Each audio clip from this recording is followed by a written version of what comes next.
Hola a todos, les voy a mostrar una presentación de los principales cambios que tuvo la versión CES desde la 1 a la 1.1 desde el punto de vista técnico. Mi nombre es Hernán Madrid, soy jefe de la certificación CES y les voy a, como les decía, mostrar algunos de los principales cambios. Un punto importante, como ven en pantalla, es la vista del manual ha cambiado, ya está tiene otra gráfica dentro del sistema, pero es la estructura tal y como la conocía. En términos de cambios a nivel más general, cambios en las categorías del sistema de certificación, eh, ustedes ven ahí tenemos ahora 6 categorías, de las cuales la primera, segunda y tercera, calidad de ambiente interior, energía y agua, son las que ya se conocían en la versión 1, y tienen algunas diferencias en algunos requerimientos, pero en términos de categoría se mantiene. La categoría 5, también gestión, también se mantiene tal y como se conocía en la versión 1. La categoría 4, que es materiales y residuos, aquí tuvo un cambio importante estructural en el cual se reagruparon requerimientos que estaban en otras categorías y que obedecían a materiales o abordaban materiales, y otros requerimientos que estaban en la parte de construcción o en diseño que iban a la parte de residuos. Así que se agrupan y también tiene algunos cambios en términos de requerimientos específicos. Y la categoría 6 aparece una nueva categoría que llamamos innovación, y lo que busca es tener una ventanilla abierta para posibles estrategias de sustentabilidad que vayan más allá de lo que tiene el sistema de certificación. Entonces, en términos de estructura formal del sistema, se mantiene, aparece un icono de la categoría en los requerimientos, y es lo que ya conocían en términos de indicadores, el ámbito de acción, definición, objetivo y requerimiento. Cada uno de los requerimientos está planteado de la misma forma. Y a nivel general, también uno de los cambios importantes, ya viendo temas más específicos técnicos, es una desagregación de la zonificación climática que utilizamos para los requerimientos. Eso ustedes ven aquí en esta gráfica, que está por supuesto incluida en el manual, se suma a lo que ya teníamos dividido en la versión 1, en la zona sur litoral, en 1 y 2, que eso ya estaba en la versión 1. En esta versión 1.1, además se divide sur extremo, en sur extremo 1 y sur extremo 2, región de Aysén y Magallanes en general, y la zona andina también se divide en 3 zonas, también obedeciendo un poco a la latitud y las implicancias que tiene eso en términos de acceso a iluminación, muchas otras variables. Entonces, hay una desagregación aún mayor en las zonas climáticas, y eso se refleja en el requerimiento.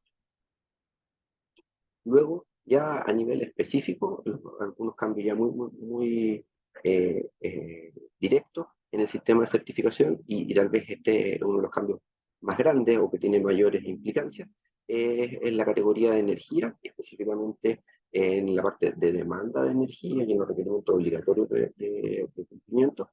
Tenemos un alza en el estándar, se eleva el estándar, específicamente en la tramitancia técnica de MURS. Ustedes ven ahí los indicadores, los valores de referencia mínimo para ser obligatorio, y esto como consecuencia es la referencia para la comparación de demanda, el requerimiento de demanda de energía.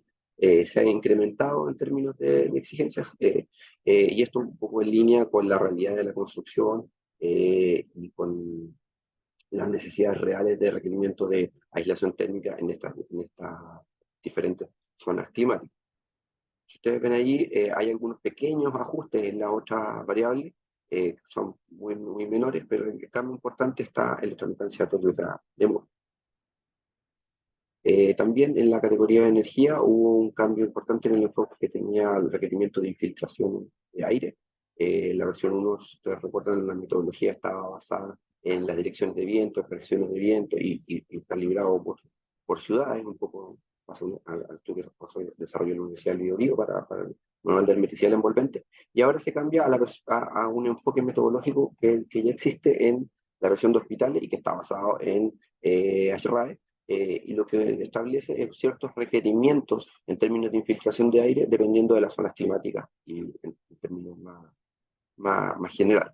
Y también hay un cambio, un ajuste, una precisión en términos de comparación para el requerimiento de consumo de energía en términos del equipo de referencia que se utiliza, calderas y bomba de calor de la generación. Esto también es un requerimiento un ajuste que también fue solicitado durante mucho tiempo a nosotros como administración y que tiene que ver con un ajuste con mayor precisión. También este requerimiento de energías renovables, el aporte de energías renovables no convencionales, y hemos desagregado, hemos puesto más categorías y niveles de eh, eh, eh, aporte de energía renovable en porcentaje más bajos de lo que teníamos en la versión 1, de manera de que un proyecto que incorpora energía renovable, aun cuando no tenga una cobertura tan grande como pedíamos en la versión 1, también puedan tener algún reconocimiento, aunque sea un puntaje pequeño, pero que sí que tenga un reconocimiento de esa estrategia.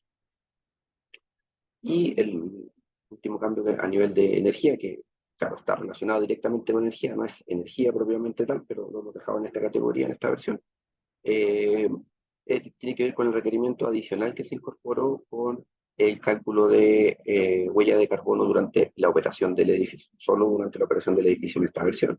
Y por supuesto está en línea con el requerimiento de cálculo de consumo de energía o reducción del consumo de energía, luego con la metodología para la incorporación de energías renovables, de modo de transformar energía primaria, y luego se calcula una reducción de emisiones en este requerimiento, con la misma lógica que tienen todos los requerimientos de la certificación en términos de tener un edificio de referencia y un edificio que se está diseñando y se calcula la diferencia y la reducción o el ahorro, en este caso en términos de emisiones de CO2 de carbono durante la operación.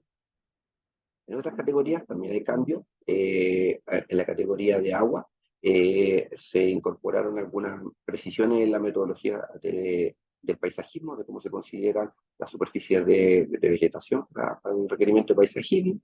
Eh, También se modificó y se incrementó, se hizo más, justo más en línea con la práctica actual, los consumos base de grifería y artefactos sanitarios para el cálculo de consumo de agua en la línea de referencia. Y, por supuesto, como les comentaba hace unas láminas atrás, hay un ajuste también dependiendo de la desagregación de las zonas climáticas que incorporamos en todo el sistema de certificación. Las zonas climáticas es transversal a todos los requerimientos. Y aquí, por supuesto, en agua impacta en términos de las condiciones de riego en las diferentes zonas climáticas.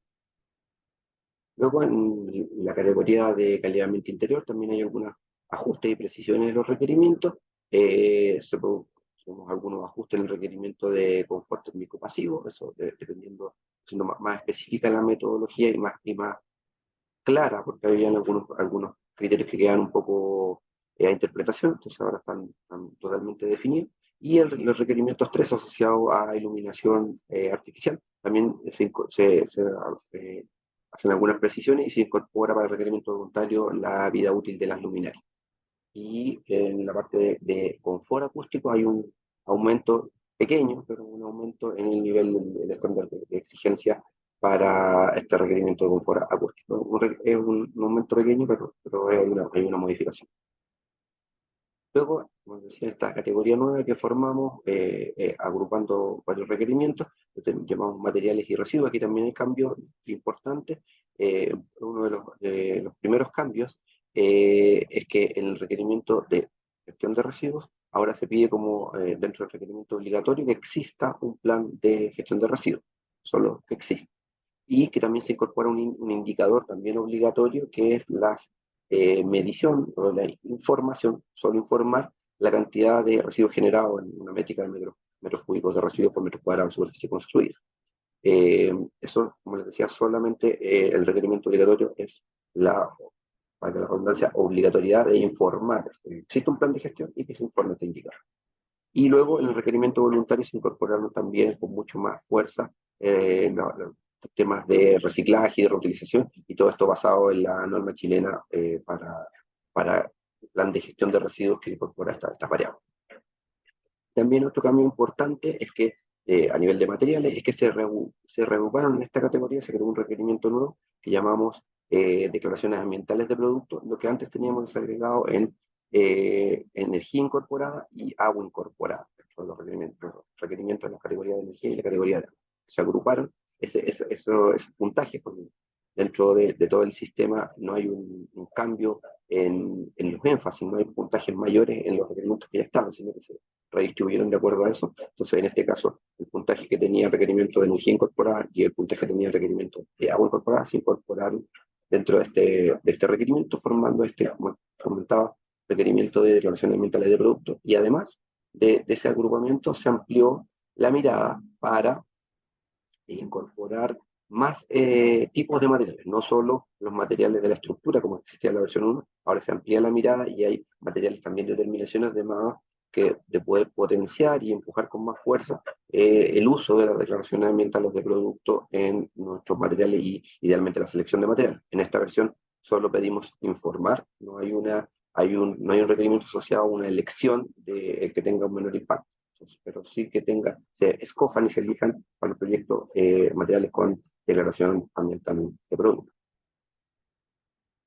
Esos son los principales cambios que tiene el sistema de certificación, como les decía. Hay cambios a nivel general como y transversal, como es la desagregación de las zonas climáticas, como es la redistribución y nuevas categorías que existen en el sistema de certificación.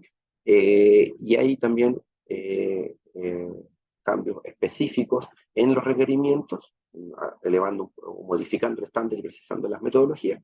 Y en tercer lugar, hay requerimientos nuevos que aparecen que no existían y que se han ido incorporando, como el requerimiento de huella de carbono, como el requerimiento de plan de gestión y la métrica de obligatoriedad, la métrica obligatoria, perdón, para la generación de residuos que se debe informar. Eso, como les comentaba, son los principales cambios que tiene el sistema de certificación en esta versión, una actualización, la versión 1.1. Y un tema muy relevante es que, como les comentaba al comienzo, no hay una redistribución, no hay un cambio de énfasis en términos de las categorías. Las categorías de la versión 1 que tienen una cierta cantidad de puntaje, esos se mantienen en términos generales en las categorías y solo se distribuyen en los requerimientos nuevos que aparecen dentro del sistema, pero es una redistribución, no hay puntajes diferenciados respecto de la versión 1. Esos son los principales cambios del sistema certificado. Muchas gracias.